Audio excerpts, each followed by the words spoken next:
नमस्कार मित्रांनो, मी सागर. माझ्या कवितेचं नाव आहे गरिबीचं गाव. ही कविता म्हणजे एक प्रकारे गरिबीची व्याख्याच आहे. गरिबीची कारणे, तिचं स्वरूप व अंत याचे या कवितेत मिश्रण आहे.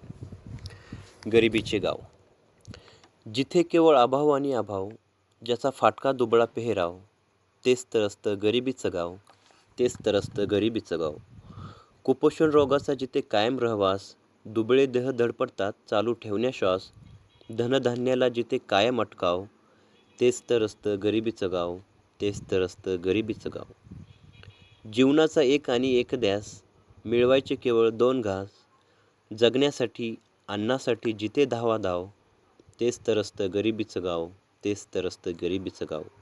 आशा आकांक्षेचं बीज असतं, पण पाण्याविना कुसतं, जिथे केवळ बळालाच भाव, तेच तर असतं गरिबीचं गाव, तेच तर असतं गरिबीचं गाव.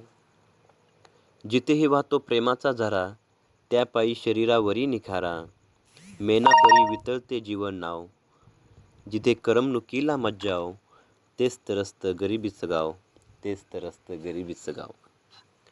हे गरिबीचं गाव कोठे वसतं, जिथे जिथे अज्ञान दिसतं, जसे चिखलात बीज रुजतं, जिथे विद्येला नसतो वाव, तेच तर असतं गरिबीचं गाव, तेच तर असतं गरिबीचं गाव.